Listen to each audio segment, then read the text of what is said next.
I uh,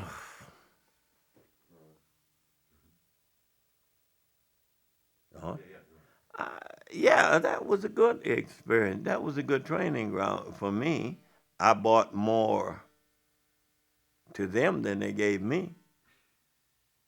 No, I can say that rightfully because we had a little disagreement, the Army and I.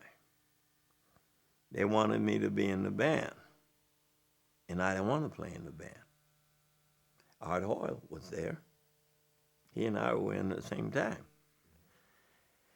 And they wanted to know why, since music was my life and everything, why I didn't want to be in the band. I looked at all the band members, and it took like 20, 25 years to even become a master sergeant or a tech sergeant. I didn't have 25 years to wait. And the CO said, well, I hear you're playing off the bass at night. I said, yep, I'm getting paid too. Okay? It wasn't a matter of duty. It was a gig. Okay? So I was always aware. Some things I can say now, and it's okay to say them. Because where I'm at this stage in life, I can say anything I want. Really. I mean, as long as I'm not offending anybody or saying anything that's not in step with conventional wisdom. You understand what I mean? Um, I never worked a cheap job in my life, okay? Because when I was 16, I said I will haul dynamite and take a chance on it blowing up before I would work a cheap job. Now, how do you determine what's cheap and what's not cheap? Okay? Well, my dad told me nothing kills more people than bad pay. If you can't feed your family or feed yourself or make dinner that day, then your day's been a waste. I didn't like wasting time. I didn't like wasting days. So I did some things that were awful hard work. I went in John Deere 16 years old pouring iron. Gene Baker that played on the Cubs with Ernie Banks, his father, Gene Baker Sr., taught me how to pour magnesium.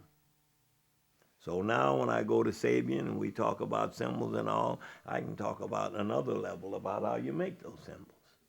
And what ingredient, what alloys, how much copper, how much brass goes into it. All those things I went into service with. So I figured I could bargain for what I wanted. Well, that was a little difficult because the Army or the armed forces is about discipline and obedience. And I figured I could obey for enough money, you know. And if I disobeyed, I was willing to suffer the consequences for it because it was a matter of conviction. See? So I knew all the time what I wanted to do and how far I was willing to push for it. You know, sometimes you have to play the hand that's dealt you in life, and it's not always a good hand. Not always. Sometimes you get over. And that scares you too because everything went right and everything ain't supposed to go right. Near right, but not all right, okay? So that was the nature of that beast. I was very fortunate. I made staff sergeant in 3 years and 1 day. I taught information education one Saturday a month for a whole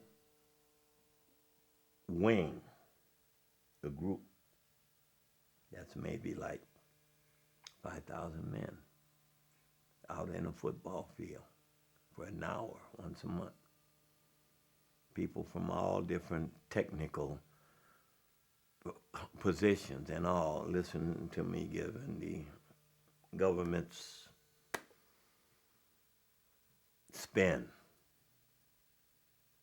for lack of a better word. okay, and I done it well. I was maybe the youngest transportation supervisor in the whole United States Air Force at 22, 23. All those vehicles, I knew every serial number, every motor number by heart. I never wrote nothing down. It was all being all the inspection dates, everything was right there, right off the top of my head. Because I had total recall. Total recall allows you to take yourself back to any period in time, any date or whatever at will. When I talk to you all this time that we've been talking, I went back to each particular day. And each thing we talked about, all of the people fell right in place. What they had on, what they were about, everything, what we talked about all came right back into focus for me. That's a bittersweet thing too, because I know some things I wish I didn't know, been some places I wish I had not. So again, we go back to playing the hand that's dealt you and being person enough, man or woman or child enough to accept how it went down that day. That's not always easy. You know, we make excuses for ourselves and for others and whatnot, but to know it and to believe in it and face up to it, that's what life's about. That's that soul again. Do you feel that taking a look at the Depression versus poverty now, because it seems like there was more camaraderie during the Depression and poverty than there is in impoverished people now? There was a common cause. You know, we were thrown together out of circumstance. Today, you can even deny poverty. You know, you can go down and get a SUV now with no money down. So the guy rides around all day long, and you would think he had some money, but probably don't have a dime. So what you see is not necessarily what you get. There's a mirage here, okay? So it's not easily identifiable as it was then. 2 cars in a garage, hey, that could make you look affluent, but yet you owe everybody in town. Truth be told, credit rating ain't so good or not at all. Hey, all the above. But you're making it. You're surviving. It's a different kind of survival. Okay? It's not easily identified sometimes. And other times it's too easily identified because people are begging on the streets. You know, but that's not the first time. When I come up, it was, brother, could you spare a dime? That was the theme. But he was willing to work. That's the difference. I know some people now make a living begging. You know, and look real healthy. To me, I just told one recently, you should be giving me something. I'm an old man. You look healthy to me. You know, when I was your age, they were begging too, but they were willing to work. Here we go again. Why do we put our priorities at? And these are things I tell young people when I do clinics in colleges, all those things. How to survive. What to look for. What are the telltale signs? Where are we at this juncture? Where do you want to be? What would it take?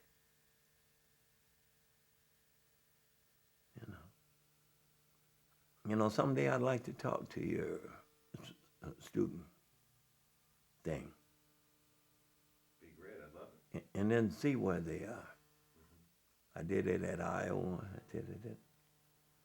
You know, I did 16 schools in Moline and Illinois and Iowa last spring.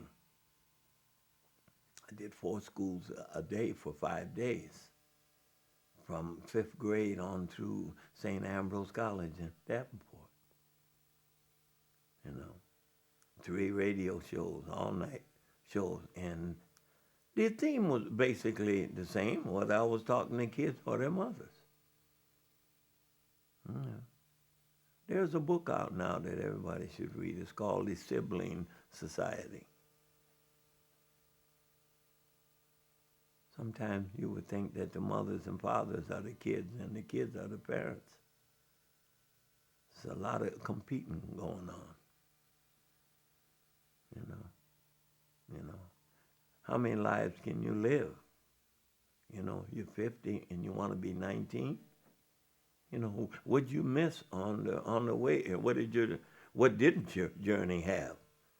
You know, I'm a little suspect of that, but it's not my call, but it's good watching it. Again, who's at the switch? Well, I think that just gets back to talking about soul, about people believing in themselves, Mm-hmm. and how, I mean, the way I look at it, I've never known any people who I think are soulful who weren't strong individuals. It gives you strength. That's where you draw your strength from. That is the internal body that holds your strength. Your strength comes from that. Your soul is you.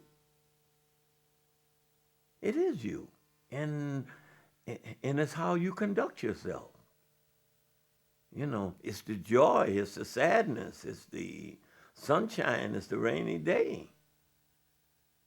You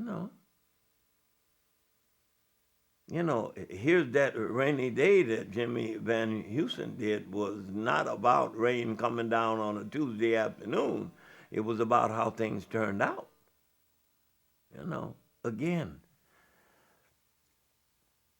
I see students, and I'm very interested in that generation. I see them being taught so much technique that it becomes a hindrance now. You know, I've learned percussion arts and IAJE. I see them out in the hallway at 2 in the morning when they should be in bed. They're practicing technique. Walk up to them and ask them to play a song. They don't know no tunes. So right away, my mind goes back to prayers. I remember them asking Prez, John Wilson, I think it was, from the New York Times, asked Prez, he said, Prez, do you practice? He said, no, I don't practice. Every day is a gig. I was practicing when I learned how to play. Some people spend a lifetime practicing and never walk out on stage. When we put a cap on this preparation, you know, being in the Army is being all dressed up to go nowhere. They tell you to put it on, you go out, salute, and he looks at you, and if it looks all okay, everything he tells you, dismissed. So you go in and take it off and hang it up, huh? All dressed up to go nowhere. I think we live a life of that now. That is the lifestyle. We're all dressed up for an event that hasn't happened yet. And it might not, sadly enough. I don't know yet. You know, a lot of things the jury's out on, as far as I'm concerned. You know, so I'm not fudging or hedging on an answer. It's just that the answer isn't available yet. Patience. Patience is everything. Patience. Every book of the world you've ever read, every religion, the top of the order is patience. Buddha, all of them deal with this thing called patience. We can't get away from that. I don't care what you believe in. Patience. Patience is fortitude. Patience is waiting it out, seeing how it manifests, seeing how it all turn out in the end. That's it. One thing I tell my students is that you have to have patience when you solo. if you're not patient, a lot of these young players I hear have no patience. Mm-hmm. I mean, there's two kinds of patience. One kind is in the practice room, Mm-hmm. weeks or months. Mm-hmm. The other is when you're on the bandstand and you're phrasing, being patient with yourself. Mm-hmm. And I don't think a lot of the kids are patient with themselves. And if you're not, you can't ask an audience to be patient to listen to you. You know why they're not patient? They don't listen. Okay? I work with a lot of singers, and I tell the singers, go home and listen to instrumentalists. Okay? Because really the human voice was the first instrument. Okay? So you fit there, you just have to find out where you fit. Okay? Listen and see where the colors are, where the textures are, where the hues are, where the byline is. Do you come under, over the byline? All those things. That's what brings it all together. You see? Now, if you, a painter sees beauty in how he makes the colors. Remember Bill Evans and Miles is blue and green. Blue and green make purple, don't it? You see? Putting them colors. Articulation dispels all misunderstanding. If they don't understand it one way, try to give it to them another way. That don't work, another way. So and so. Sooner or later, you bring it down to his level, and he'll say, oh, gee whiz. Yeah, okay, I got it now. But you have to have the patience to keep on bringing it down until he gets it too. Again, it's about colors. Life's about colors, textures, hues, smooth side of rough, making things better than they were. You know, too much smoke in the room, you open some windows up. It's life. You know, pragmatism is only dealing in methods. When that method ceases to work, you abandon it for another method. Huh. You know, but we're caught up in the language of it. Sometimes we raise the level of the language so someone won't understand. You know, this is why lawyers speak a quasi-language. You know, hey, you know, if you don't know Latin, you don't know what they're talking about. You know, and how you use terminologies. I remember taking a crypto test when I was in service, and they asked me what I remember that stuck most in my life, and I told them I went to Washington in high school on a field trip. And they said, what did you see? I said, I went to the halls of justice. I said, what did you see there? I said, I saw an eagle out front. He had 6 arrows in one claw and 7 in the other. 13 original colonies, 6 here, 7 here, right? What was the quasi inscription on it? I said, underneath it said unus plurus, and I forget what the other one is. Anyway, on the right it said, God helps a man who helps himself. And on the left, I said, it said, God helps a man who gets caught helping himself. See? So sometimes you have to bring it down like that, and that suddenly gets their attention. But everybody is not efficient at getting someone's attention. Some people do it in a very destructive way, very mean-spirited way. And others can do it in a very spirited way that appears or is in their best interest, and some good can come out of it.